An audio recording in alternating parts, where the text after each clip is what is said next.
சிட்டினால ரோஹிணியோட உண்மையெல்லாம் இப்பயாவது தெரிய வரணும்னு யாரெல்லாம் நினைக்கிறீங்களோ இந்த வீடியோக்கு ஒரு லைக் போட்டுக்கோங்க. சிட்டி மீனாவை தள்ளி விட்டதுனால மீனாவுக்கு அடிபட்டுட்டு ஹாஸ்பிட்டல் கூட்டிட்டு போறாங்க முத்து. அங்க போயிட்டு ஸ்கேன் எடுத்து பார்க்கணும்னு சொல்லிட்டு டாக்டர் உள்ள கூட்டிட்டு போறாங்க. ஸ்கேன் எல்லாம் எடுத்ததுக்கு அப்புறம் டாக்டர் முத்து கிட்ட தலைக்குள்ள எந்த ஒரு அடியும் படல, எல்லாமே நார்மலா தான் இருக்கு, நான் டேப்லெட் மட்டும் எழுதி கொடுக்குறேன், அதை மட்டும் கரெக்டா போட்டுக்கோங்க அப்படின்னு சொல்லிட்டு டாக்டர் எழுதி கொடுக்குறாங்க. மீனாவோட அம்மா ஹாஸ்பிட்டல்ல ரீச் ஆயிடுறாங்க. அங்க என்ன மாப்பிள்ள இப்படி தலையில அடிபட்டிருக்கு அப்படின்னு சொல்லிட்டு அழுதுட்டே கேட்டதுக்கு அப்புறம் முத்து இருந்துகிட்டு அதெல்லாம் ஒன்னும் அழுகாதீங்க, எல்லாமே நார்மல் தான் சொல்லிட்டாங்க, பயப்படாதீங்க, எல்லாமே இவ பண்ற தப்பு தான், சிட்டியை போயிட்டு தனியா பார்க்கலாமா, ஒன்னு என்கிட்ட சொல்லியிருந்தா நானும் வந்திருந்திருப்பேன்ல, இவ தேவையில்லாம வேலை பண்ணதுனாலதான் இப்படி இருக்கு, டாக்டர் 2 நாளைக்கு ரெஸ்ட் எடுக்க சொல்லியிருக்காங்க, அதனால வீட்டுக்கு போலாங்க அத்தை அப்படின்னு சொன்னே. மீனாவை நல்லா பாத்துக்கோங்க மாப்பிள்ள, நானும் கிளம்புறேன் அப்படின்னு சொல்லிட்டு எல்லாரும் வீட்டுக்கு போயிடுறாங்க. அங்க போனோடனே அண்ணாமலை பயந்துட்டு மீனாக்கு என்னாச்சு என்னன்னு சொல்லுடா முத்து அப்படின்னு சொல்லி கேட்டோடனே இந்த மாதிரி வண்டியில இருந்து கீழே விழுந்துட்டாங்கப்பா அப்படின்னு சொல்றாங்க. விஜயா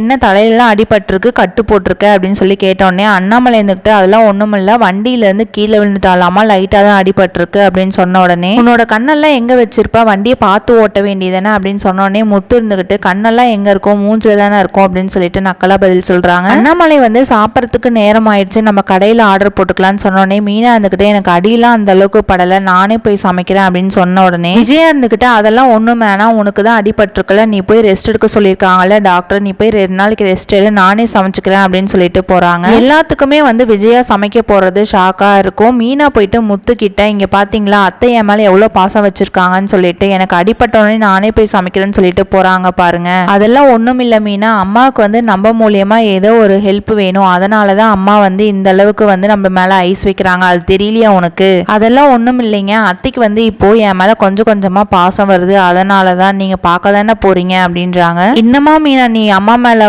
இவ்வளவு நம்பிக்கை வச்சிருக்க அப்படின்னு சொல்றாங்க. ஆமாங்க அப்படின்றாங்க. பார்க்கல நாளைக்கு உண்மையாவே விஜயா மீனா மேல பாசம் வச்சிருக்காங்களா என்னங்கிறத வெயிட் பண்ணி பார்க்கலாம். நம்ம சேனல்ல பிடிச்சிருந்தா சப்ஸ்கிரைப் பண்ணுங்க. தேங்க்ஸ் ஃபார் வாட்சிங்.